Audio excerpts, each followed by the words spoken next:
அனுதின நம்பிக்கையின் பணித்துளி. ரோமர் 13ஆம் அதிகாரம் 10ஆம் வசனத்தில் காலத்தால் அழியாத உண்மையை காண்கிறோம். அன்பானது பிறனுக்கு பொல்லாங்கு செய்யாது.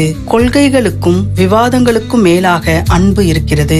அது பாதுகாக்கும், குணப்படுத்தும், ஒன்றிணைக்கும் அன்பு. கிறிஸ்து எல்லா கட்டளையும் இரண்டாக சுருக்கினார். உன் முழு இருதயத்தோடும் தேவனை நேசி, உன் அயலானை உன்னை போல் நேசி. இவை தனித்தனியானவை அல்ல, அவை தேவ நோக்கத்தின் பிரிக்க இயலா வெளிப்பாடுகள். உலகளாவிய சவால்கள் நமது மன உறுதியை சோதிக்கும் போது பயத்துடனோ அல்லது அலட்சியத்துடனோ அல்லாமல் தேவனுடைய இதயத்தை பிரதிபலிக்கும் அன்பின் நோக்கமுள்ள செயல்களால் பதிலளிக்க நாம் அழைக்கப்படுகிறோம். விமர்சனத்திற்கு பதிலாக இரக்கத்தையும், பெருமைக்கு பதிலாக பொறுமையையும், சுயநலத்திற்கு பதிலாக சேவையையும் நீங்கள் தேர்ந்தெடுக்கும் போது துன்புறு உலகில் தேவனுடைய பிரசன்னத்திற்கு நீங்கள் ஒரு உயிருள்ள சாட்சியாக மாறுகிறீர்கள். ஒவ்வொரு இரக்க செயலும் நீங்கள் காணக்கூடிய எல்லையை தாண்டி பிறர் வாழ்க்கையை தொட்டு இதயங்களை மென்மையாக்கி நம்பிக்கையை பரப்புகிறது. ஜெபிப்போம். அன்புள்ள ஆண்டவரே, உமது முடிவற்ற அன்புக்கு நன்றி. அந்த அன்பு இன்று எங்களிடமிருந்து பரவட்டும். எம்மை சமாதானத்தின் கருவிகளாகவும் இரக்கத்தின் பாத்திரங்களாகவும் மாற்றும்.